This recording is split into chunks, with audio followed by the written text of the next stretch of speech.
Hai semua, ketemu lagi dengan saya.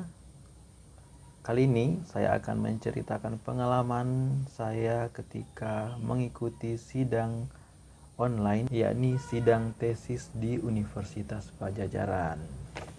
Nah, kalau sebelumnya saya sudah menceritakan pengalaman saya pada saat wisuda dan unboxing atau review paket wisuda, kali ini saya akan flashback ke beberapa minggu sebelumnya pada saat saya mengikuti ujian online. Semoga penjelasan saya ini bisa bermanfaat bagi teman-teman sebagai gambaran buat teman-teman yang belum melaksanakannya. Dan pada video kali ini saya akan menjelaskan semua rangkaiannya mulai dari sebelumnya persiapannya apa saja, kemudian pada saat hari hanya apa saja yang terjadi, dan setelahnya apa yang harus dilakukan. Baik, namun sebelum itu bagi teman-teman yang baru saja datang dan baru bertemu dengan channel ini, saya persilakan teman-teman untuk subscribe dulu dan dinyalakan notifikasinya agar teman-teman tidak ketinggalan video-video terbaru dari saya. Baik, tahap pertama dalam ujian online tentunya adalah sebelum hari H. Nah, apa saja sih yang dipersiapkan?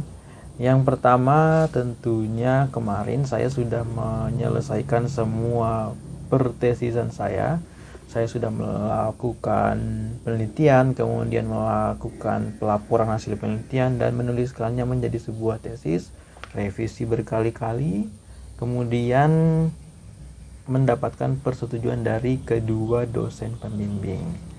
Nah, setelah mendapatkan kedua dosen pembimbing tersebut persetujuannya, yang dibuktikan dengan tanda tangan di lembar pengesahan ya. Jadi walaupun dosennya bilang iya atau dosennya bilang oke, tetapi kalau belum ada bukti tertulis atau tanda tangan, nah karena kemarin itu waktunya adalah pandemi, tanda tangannya kemarin itu merupakan tanda tangan digital. Nah, bukti tertulisnya adalah itu. Nah, ketika bukti itu sudah ada, teman-teman dinyatakan sudah sah selesai tesisnya. Nah, apakah sampai di situ? Tidak ya. Setelah kalian mendapatkan persetujuan tersebut, kalian lalu melapor ke jurusan bahwa Bapak, Ibu, saya sudah melaksanakan tesis dan disetujui oleh kedua dosen pembimbing. Saya ingin mendaftar untuk mengikuti sidang tesis. Nah, setelah itu pihak jurusan akan mencarikan kamu jadwal atau saya yang sesuai dengan jadwal dari dosen-dosen yang kemarin menguji kita ketika seminar usulan riset. Nah, ketika jadwalnya sudah ketemu, kemudian kita dikabari bahwa ada mahasiswa, jadwal kamu adalah jam sekian dan hari sekian. Silahkan dikabari ke dosen pembimbing kembali. Dan selanjutnya kita akan mengirimkan surat pemberitahuan atau undangan kepada dosen pembimbing dan dosen penguji untuk mengikuti atau menguji kita pada sidang tesis tersebut. Yang pertama kita kirimkan tentunya adalah undangannya, surat resmi dari jurusan, kemudian draft tesis kita yang sudah disetujui, dan yang terakhir adalah link Zoom. Dan karena kemarin adalah masih daring kuliahnya, semuanya itu bentuknya digital, mulai dari tesisnya, undangannya, semuanya digital. Selain itu prosesnya itu mulai dari sebelumnya kita dari pembimbingan, melapor ke jurusan dan segala macam, itu semuanya betul-betul online ya, melalui WhatsApp maupun melalui media lainnya. Nah, yang kedua adalah di hari H. Nah, tapi sebelumnya, sebelum hari H itu saya akan ceritakan dulu 1 hari atau 2 hari sebelum hari H. Jadi saya sudah mengirimkan link yang tadi, sudah memastikan bahwa dosennya tersebut bersedia. Jadi kita tidak hanya sekedar mengirimkan link, tetapi memastikan bahwa dosen yang dihubungi itu mengkonfirmasi kehadirannya pada sidang tersebut. Karena sidang itu baru bisa dimulai, paling tidak itu dimulai apabila dihadiri minimal 4 dari dosen yang diundang ya, kalau tidak salah seperti itu. Dan sebelum hari H itu, H-1-nya juga saya mempersiapkan berbagai macam hal untuk hari pertempuran besok. Misalkan saya sudah ngeprint semuanya, tesisnya, draft tesis, draft undangan, semua draft pendukung, ya instrumen-instrumen wawancara segala macam sudah saya print 1 hari sebelumnya. Kemudian saya juga beristirahat yang cukup dan mempersiapkan beberapa makanan ringan atau makanan kecil yang akan saya makan sebelum sidang dimulai, karena sidangnya itu pagi dan mungkin itu tidak sempat sarapan karena harus pakai pakaian segala macam ya. Nah, ketika hari hanya pagi-paginya itu seperti saya bilang tadi, kita mungkin tidak punya waktu sarapan ya bagi saya, karena sidangnya itu kemarin jam 9, jadi jam 8 bahkan setengah 8 saya sudah harus siap-siap dan standby. Karena kita itu harus masuk ruangan itu sebelum jadwal sidangnya.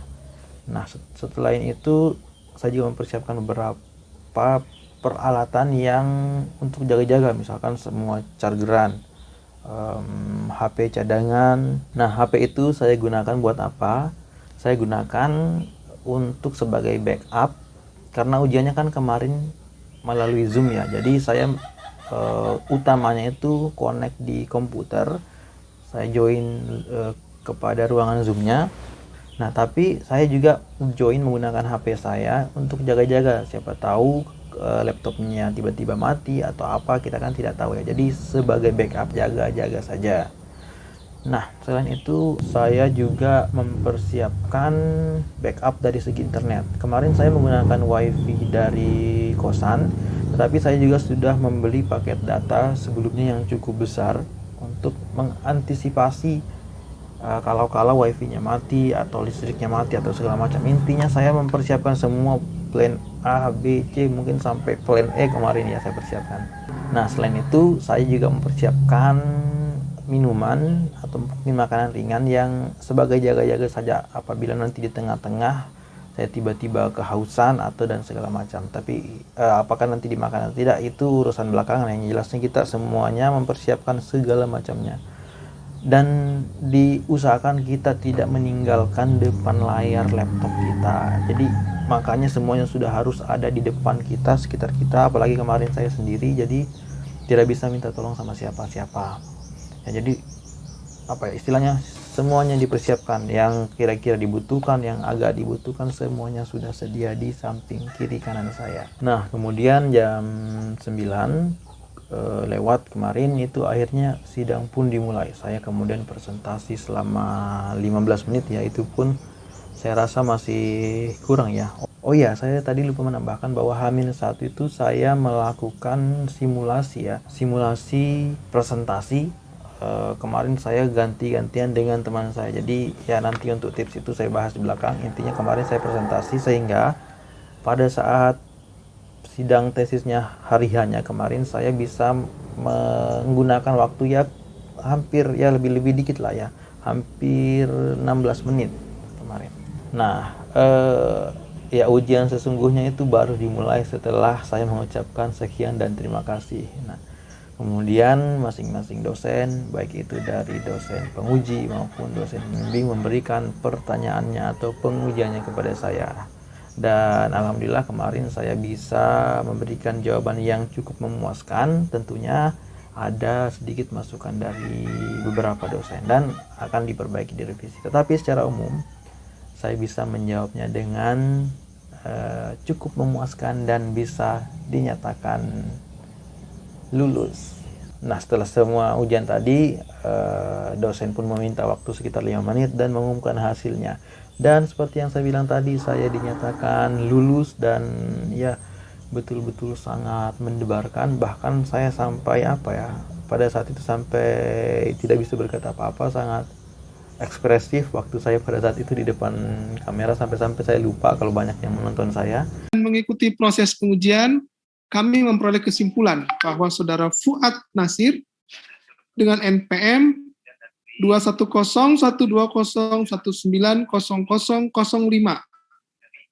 Anda dinyatakan lulus dengan yudisium sangat memuaskan.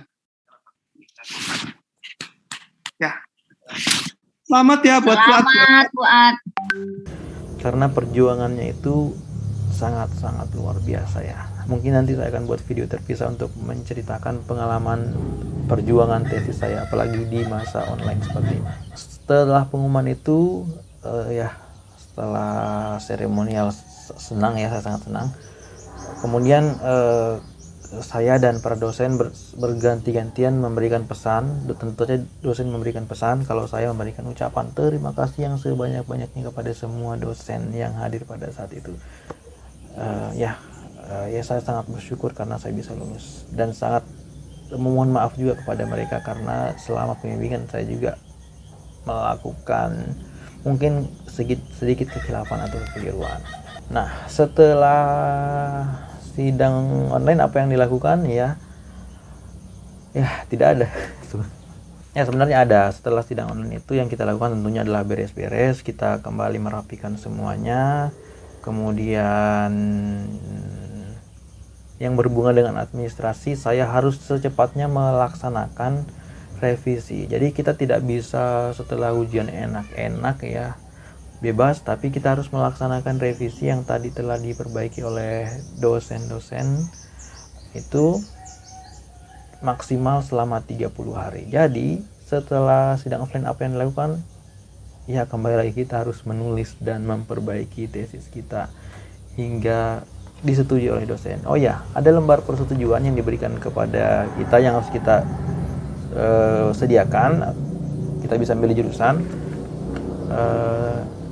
berupa tabel yang isinya itu sama persis dengan pada saat seminar usulan riset, yaitu ada nama dosen, kemudian sarannya apa, kemudian tanda tangan apabila mereka telah menyetujui apa yang telah kita perbaiki. Jadi ceritanya kita perbaiki dulu, revisi dulu, kemudian kita tunjukkan ke dosen yang bersangkutan. Kalau dia setuju, mereka tanda tangan. Nah, setelah kita mendapatkan kelima tanda tangan dari 3 dosen penguji dan 2 dosen pembimbing, kita ya bisa diibaratkan sudah selesai semua. Tidak ada lagi yang harus kita lakukan. Kita tinggal menunggu pendaftaran wisuda yang sudah saya ceritakan di video yang sebelumnya. Nah, di akhir video ini saya ingin memberikan tips kepada teman-teman semuanya di seluruh Indonesia yang akan mengikuti sidang online, tapi mungkin sekarang sudah mulai hybrid ya. Tetapi bagi kampus-kampus yang masih sidang online, atau apabila mungkin kegiatan sidang online ini masih diterapkan di masa depan, ini adalah tips dari saya, khususnya buat teman-teman yang dari Universitas Padjadjaran ya. Yang pertama yang tadi sudah saya singgung sedikit, yaitu melakukan simulasi presentasi. Kalian bisa melakukannya secara sendiri. Kalian mencoba mengetes berapa menit sih yang bisa kalian lakukan. Kalau lebih dari waktu yang disediakan, itu kalian bisa meringkas beberapa halaman, beberapa slide, atau mungkin kalian bisa mempercepat cara kalian berbicara, atau kalian bisa menghapus poin-poin mungkin yang tidak diperlukan, seperti itu. Selain itu, cara untuk meringkasnya yaitu dengan cara mencoba membuat kalimat yang lebih sederhana, seperti itu. Karena tidak semua hal itu harus dipaparkan, karena namanya juga PowerPoint ya, hanya poin-poin yang pentingnya saja. Nah, kalian juga bisa latihan atau bersimulasi dengan teman kalian. Kalau di sini sistemnya teman kalian itu berperan sebagai penanya atau dosennya. Jadi kalian bisa saling bergantian bertanya dan menjawab, dan merasakan bagaimana sih seolah-olah besok sidangnya itu seperti apa. Jadi lebih menantang sedikit lah daripada kita presentasi sendiri dan tidak ada feedback. Nah, saran yang kedua adalah kalian harus mengeprint berbagai hal yang diperlukan, mulai dari naskah tesis, pedoman wawancara, dokumentasi yang diperlukan itu kalian harus, atau data-data pendukung, kalian harus mencetaknya ya dengan kertas ya, bukan dengan digital, karena pada saat ujian nanti kalian tidak ingin kan mengklik dan kalian kelihatan melihat ke sana ke sini. Apalagi bagi teman-teman mungkin yang misalkan mengklik itu sambil sambil agak mendekat ke layar, tentunya tidak nyaman bagi orang-orang yang menontonnya. Nah, ini juga saya singgung tadi kan, H-1 itu saya sudah mengeprint berbagai hal yang diperlukan. Jadi teman-teman jangan lupa ya untuk mengeprint. Walaupun sidangnya online, tetapi kalian harus menyediakan sesuatu yang berbentuk nyata seperti ini ya. Nah, kemudian saran yang selanjutnya ini juga berlaku sih sebenarnya untuk sidang offline. Nah, sarannya itu dari saya adalah silahkan kalian memberikan jawaban dari kritikan atau masukan dosen itu disesuaikan dengan karakter si dosennya. Nah, ada dosen yang dia suka diberikan feedback atas masukannya, tapi ada juga dosen yang tidak mau. Dia itu pokoknya ketika memberikan masukan, kalian sebaiknya tidak memberikan feedback tetapi menerima masukannya saja, seperti itu. Kenapa saya bilang menerima saja? Karena pada saat revisi nanti sebenarnya tidak semua apa yang diberikan masukan oleh dosen itu harus kita masukkan atau harus kita lakukan, karena bisa jadi dari kelima dosen itu masukannya yang berbeda-beda. Kalau kita mau masukkan, kita kan jadi bingung sendiri yang mana yang harus diambil. Nah, karena itu tidak semua masukan dosen itu pun harus diterima. Jadi kalian terima saja, nanti baru kalian lihat semua masukan-masukan yang ada, kemudian kalian pilih dan berikan pertimbangan yang masuk ke akal. Kenapa kalian memilih satu saran dari berbagai saran yang tersedia, seperti itu. Jadi terima saja, tidak usah memberikan feedback yang apalagi sampai berdebat panjang ya. Nah, kalau dosennya tidak suka. Tapi kalau dosennya suka diberikan feedback, kalian bisa memberikan balasan tentunya dengan sopan dan dengan mengedepankan logika daripada emosi ya. Nah, saran yang terakhir itu ya bisa juga berlaku buat sidang offline sih, yaitu harus konsentrasi. Karena biasanya dosen itu memberikan pertanyaan hanya untuk menguji kita itu paham gak sih dengan teori yang diberikan. Nah, dosen itu sebenarnya sudah tahu, tapi beliau ingin menguji sejauh mana pemahaman kita. Makanya terkadang teorinya itu dibolak-balik atau logikanya dibalik, sehingga kita harus bisa peka dan bisa menjawab tantangan yang diberikan, tantangan untuk menguji pemahaman kita. Apalagi kemarin atau saat ini kan online, jadi tentunya lebih menantang lagi karena ada misalkan harus was-was dengan kendala jaringan, harus dengan menghadapi ruangan kos-kosan yang tidak ber-AC apa segala macamnya. Tentunya lebih berat, konsentrasi kita bisa buyar seperti itu. Nah, sebagai tambahan mungkin saya bisa memberikan kesan-kesan saya ketika mengikuti sidang online ya. Mungkin kelebihan dan kekurangannya kali ya. Jadi kelebihannya itu yang saya rasakan ya, meskipun karena suasananya itu harus kita mempersiapkan segalanya, wifi segala macam, tetapi mungkin tekanannya itu beda ya. Kalau kita di ujian langsung di ruangan, tekanannya itu lebih berat ya, karena kita berhadapan langsung dengan orangnya, dan ketika dosen memberikan pertanyaan pasti ketegangannya itu nyata. Nah, karena kemarin online, karena kita hanya menatap beliau di layar kaca, ketegangannya itu sedikit berkurang. Apalagi kita berada di kamar kita sendiri yang nyaman, yang kita sudah kenal di lingkungannya, kita sudah berada di wilayah kita lah ceritanya. Jadi setidaknya ketegangan itu sedikit mereda seperti itu. Nah, kalau kekurangannya sendiri ya karena ini di online, jadi ya sepertinya biasa saja begitu. Biasanya kan kalau offline kita menuju ruangan sudah dilihat sama teman-teman memberikan kita selamat, doa segala macam, dan pada saat kita keluar kita bisa foto-foto bareng dengan teman-teman. Pokoknya ada rasa hype-nya gitulah. Kemarin karena online ya sudah, pada saat selesai sudah begitu saja, mungkin kita hanya tinggal baring seperti sedang tidak terjadi apa-apa begitu saja ya. Sebenarnya itulah, ada offline itu ada senangnya juga, ada sedihnya juga, online juga seperti itu. Baik teman-teman, demikianlah video kali ini. Mohon maaf kalau terlalu panjang, tetapi semoga teman-teman bisa mendapatkan manfaat dari video saya ini. Ya, sekali lagi kalau ada teman-teman yang ingin menyampaikan kritikan, masukan, silakan disampaikan saja di kolom komentar. Kalau begitu, demikian video kali ini. Sampai jumpa di video yang selanjutnya. Terima kasih.